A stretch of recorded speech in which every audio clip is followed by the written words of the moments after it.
What is up, RavensFlock? Huge shout out for your support for the 410 Sports Talk. Chance and Glenn are the best in the business. They're killing it right now. They love talking Raven talk. Make sure you go subscribe to their channel. Let's go Ravens.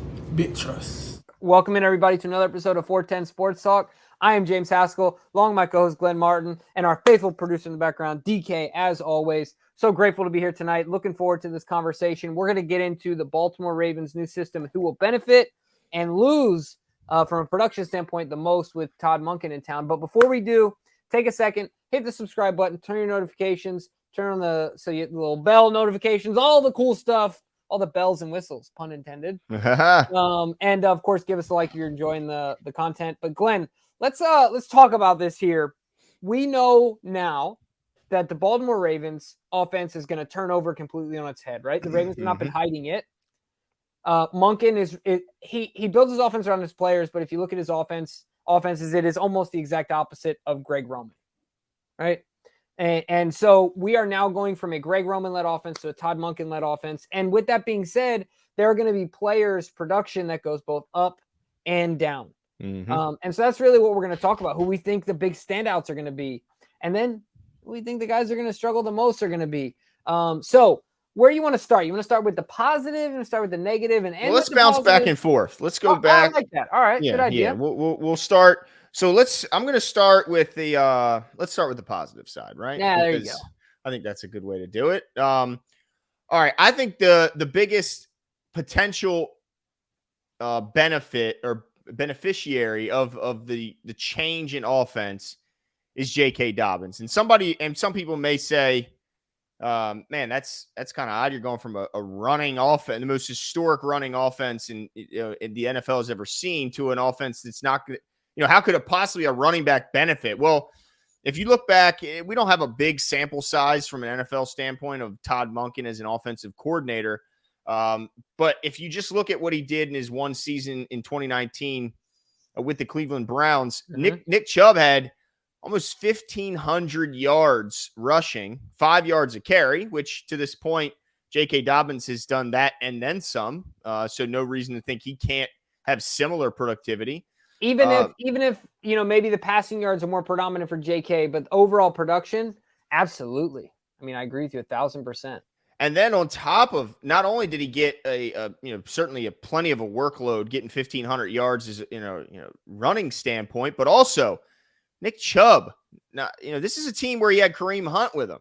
Nick Chubb had 49 targets as a pass catcher, which led to 36 receptions for nearly 300 yards. I look at J.K. Dobbins as a better pass catcher. I look at him as a guy who I think has, more of an opportunity to take those 36 catches and turn to more than, 280 yards. I think he can do much more than that. So I think J.K. Dobbins is one guy that, despite the fact that he looks to be unhappy right now, at least with his current contract situation, he should be jumping for joy, because oftentimes we also remember that he was frustrated with his lack of usage, specifically in the red zone, where he felt like he could have punched it in and just wasn't given the opportunity. Well, Nick Chubb, I mean, he certainly got his opportunities. I mean, you talk about 298 carries versus 43 from the backup. That's a pretty big difference. So it's a guy. It shows a guy who'd be willing to ride the hot hand. If you're running well, if you're strong, we'll stick with it. So yeah, that's my first guy I think is going to benefit in a big way. Yeah, I mean, I can't argue with you there. I mean, I can see his overall production. Wasn't there one year, I want to say 2 years ago, when our leading receiver as a back was Gus with like 9 receptions or something? Dude, it's terrible. I mean, just this year, our leading target getter was Kenyon Drake with 26. Yeah, so I mean, Justice Hill 12. JK got 8 pass targets. Right, so I think just that alone is going to be, just like you said, a huge step in his production. Nonetheless, he's going to be a year off that injury, so that's going to be exciting. But I'm going to give you another guy who I think has even more to gain, and I'm going to kind of preface my comments here. I think any wide receiver, like we kind of talked about before the show started, going from a Greg Roman-led offense to Todd Monken-led offense stands to gain. But I think that our number one wide receiver, as long as he can stay healthy, will be Rashad Bateman. So I think of all the receivers, if anybody has the most to gain there, I think it's Rashad. Not only is it that he's, I think, going to be a number one wide receiver in, at least the early part of the season, but there's going to be a lot of eye candy around him that's going to keep the defense preoccupied. We just talked about JK catching passes. Obviously, Lamar can take off at any time. You got Mark Andrews. You got Odell Beckham, who can be the ultimate decoy, right? Mm-hmm. And then you got Zay Flowers buzzing around all over the place, right? Who's dangerous anytime he gets the ball in his hands. So that leaves you with a guy like Rashad, who I think in a lot of scenarios is going to be in favorable matchups. Anytime we've seen him healthy and in favorable matchups, Rashad Bateman has looked like the player we drafted him to be. So I think that he has a chance to take a huge step this year and has a lot to gain from this offense shifting towards a more pass-friendly, pass-happy type offense. So I'm excited to see what ends up happening with Rashad as far as positive, moving in or stand to gain, positively being affected by the change in the system. Now, you got any? Well, I'll let you comment on that if you want also, but I'm interested to know who your first negative one is too.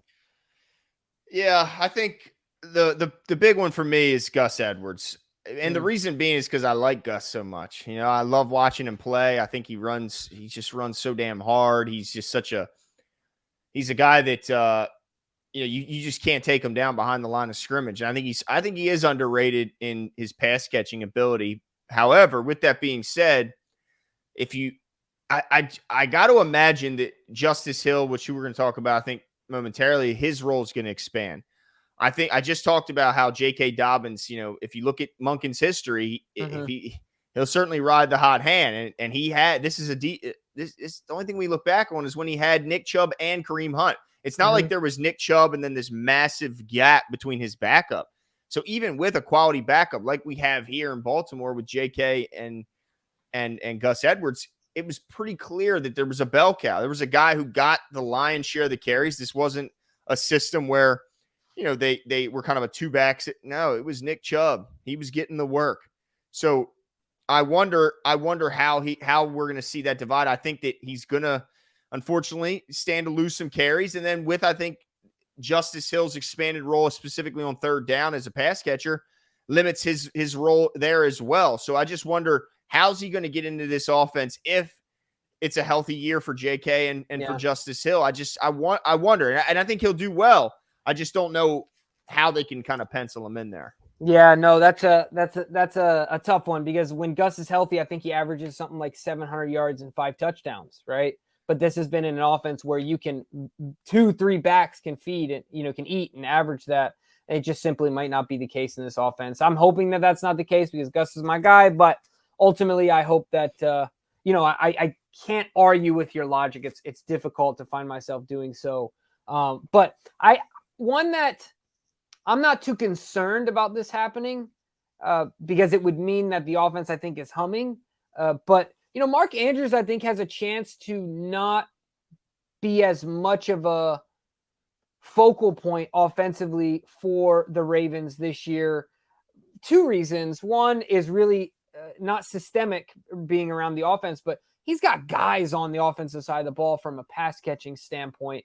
So I think that's at least something to point out, where if you're, in this type of offense and you got 4 or 5 guys out there that are, 1 through 4 better than your 1 last year, right? When guys weren't healthy, and it's okay, where's 89? And then we'll let Demarcus Robinson beat us. Right. You know what I mean? Where now you got 4 first-round picks out there, and potentially 5 if Treadwell makes the team, right? So you got names and you got guys out there that are proven. Well, I mean, Zay's a rookie, but that are guys to be concerned about. So I could see Mark taking a drop off, and then the emergence of Kohler, the maturation of Likely.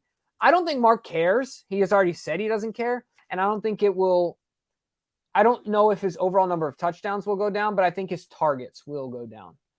But I think the red zone, he'll be utilized probably just the same. Yeah, no, I think it's not outlandish to think that Mark Andrews' target share is going to go down when it was so obvious that he was the lead dog, and now, like you said, there's so many other mouths to feed that he could still have a good season and still see less targets and slightly less production. So I think that's a high likelihood. Now, I think both tight ends are both going to benefit, both behind Mark Andrews, but I'll talk more about Charlie Kohler because Isaiah Likely did get 60 targets last year. So he got, and part of that was because when Mark Andrews was out, they just force fed him. They put him in the Mark Andrews role and he became, the number one guy. But I think Charlie Kohler is going to be a guy. I mean, he only had 6 targets. He didn't play much last year as he came back from the injury.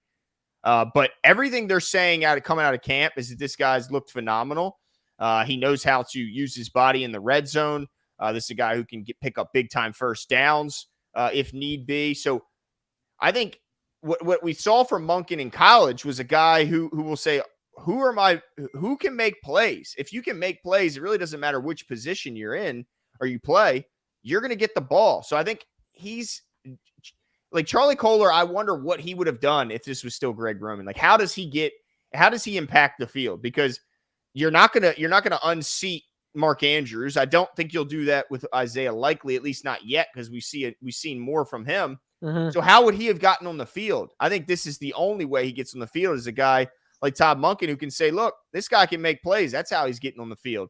Yeah. And you can put him in the slot. You can put him in certainly in red zone scenarios. I think all the tight ends will be used. I love when I hear that balance to him is everyone can hurt you and everyone's going to get a chance. And I think he's going to be a big, big time recipient. Because if not, what would Charlie Kohler's role be if Greg Roman was still here? Yeah, I mean, holding the clipboard, right? Giving guys water. Unless there's an injury. Yeah, absolutely. That's a great point. So what you're saying is that Kohler's a positively impacted, and you think by nature of just the balance and the depth in the tight end room, that 60 targets might be a bit for Isaiah Likely because you already got the All-Pro, and then you got Kohler who's emerging. So not to say he can't be. I think he could be maybe even more impactful with a little bit less targets because we didn't see in the early season we saw him miss a couple of those 60 targets. But I think he'll get an opportunity to get the ball in space, and I think he'll have more yak yards. So even though his targets might go down, his yardage could go up. Yeah, no, that's a good point as well. The other one that I want to talk about from a guy who could gain, I'm going to go to another receiver, but so I'm kind of cheating here. But I'm interested to see what Duvernay is in this offense. Mm-hmm. There's a ton of people that are Camp Duvernay that are, that have been behind him since day one. And, I picked up Duvernay in fantasy last year and early on I looked great. You look like a genius. Right, and then after that, I kept holding on to hope for too long and it just did not go well for me. So, so my point is that there's got to be people that have seen that and that are excited about that and expect to see an enhanced role. For himself, naturally, he's got to think that number 4 spot's mine. Like, that's me. I should be the number 3 guy. Zay's a rookie. Like, this is my job. You know what I'm saying? So that'll be interesting as well. But, I got to ask you, Glenn, because there's one you talked about off air from a negative standpoint that I think is interesting that a lot of people won't readily consider. Why don't you talk to me about that a little bit? Yeah, and look, people could end up saying I'm, in hindsight that I was crazy for saying this, but when I look at a guy like Ronnie Stanley, I look at him before Lamar Jackson and Greg Roman took over ownership of this offense. I don't think many people would have said he was a top 10 tackle. When Joe Flacco was in at quarterback, Ronnie Stanley, sure, battled injuries, but even when he was healthy, they might put him at 12 in tackles. And then all of a sudden, Lamar Jackson, of course, he helps all of his offensive linemen, and Ronnie Stanley is included in that, but also Greg Roman. All of a sudden, they get here in 2019, and Ronnie Stanley not only vaults himself into the top 10, but he has maybe the greatest left tackle season in history of football, a better statistical season than Jonathan Ogden had. And I don't think anyone in the world would take Ronnie Stanley over Jonathan Ogden. But that season was better than any we've ever seen from J.O.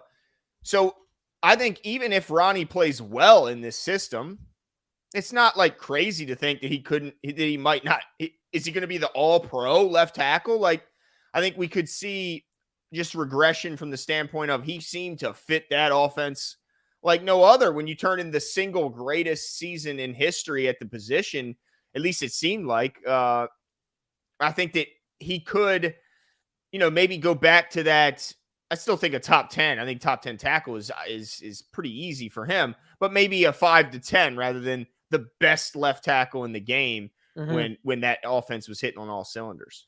Yeah, I think that's an interesting one, but I certainly, once again, I can follow your logic here. The only thing that I would say to that is I think that Ronnie is a natural, like when I think of a left tackle that would benefit from a pass happy offense, I think of an ultra athletic, a guy with range. I don't think of a big bruising guy. I think of a guy built like Ronnie, right? Now, like you said, the tape is the tape. But I think the other thing that really has helped Ronnie outside of the Greg Roman system is just the emergence of Lamar Jackson and his mobility, helping Ronnie from a statistical standpoint, right? Even if he gives up a pressure, Lamar's probably going to shake the shoes off the guy in front of him and he's not going to get sacked or whatever the case may be. So I think that has something to do with it. But I can't disagree with you that it is something to think about. And it's an interesting one because also when you're running the ball, like you're all right. You have the advantage because you're moving forward. He's a monster run. With his athleticism, he's a monster run blocker. Yeah, so it's going to be interesting to see, but that's an interesting one that I did not think about at all. Think about the deception. Remember when people didn't know where the hell the ball was? Yeah. They're on defense. They don't know where the ball is. Think of what that level of deception does as far as helping your offensive line gain an advantage in that initial, as the ball is snapped. I'm just saying, let's not, that Ronnie was not inside the top 10 in tackles before that offense came here. And Lamar came here as well. I'll give you that. Yeah, absolutely. But I tell you what, there's going to be a lot of influx up and down for guys. We didn't bring up Pat Ricard, I don't think. Well, Pat Ricard, that's like obvious, right? A given, yeah. He's going to suffer in a big way, but it looks like he's going to transition into being like your blocking tight end, which every team needs. In fact, Mercedes Lewis, I think, is about to be signed at 40 to the Jets to be a blocking tight end. So there's definitely a market, but also we didn't talk on the other end much about Justice Hill. I think gets an obvious bump. Yeah. But how much, if those guys in front of him are healthy, that kind of remains to be seen. Yeah, and all this will be figured out. I'm like as the season goes on, but even before that, through camp, through pregame or preseason games and things like that. So it's an exciting time. Let us know what your guys' thoughts are. If we left someone out, leave us your comments. Who's going to tweet displeasure in week 8? Who's going to be pissed? Yeah. In week 13 when the team hits 3-game losing streak. So Glenn likes to say this: when he loses, he's a salty baby. Yep. Who's going to be the salty baby? All right. Who's going to benefit, right? Who's going to be the, what was it, Marquise Brown? Why you got soldiers or something soldiers? Yeah, why you got soldiers if you're not letting them not using them or something. Yeah, who's going to be that guy? That's a good question. Leave all your comments below and we'll talk to you guys soon. Yesterday does not matter. You're looking forward to today. I'm looking forward to being a Raven. What are they getting? Everything out of me. They're going to get a Super Bowl out of me. Believe that.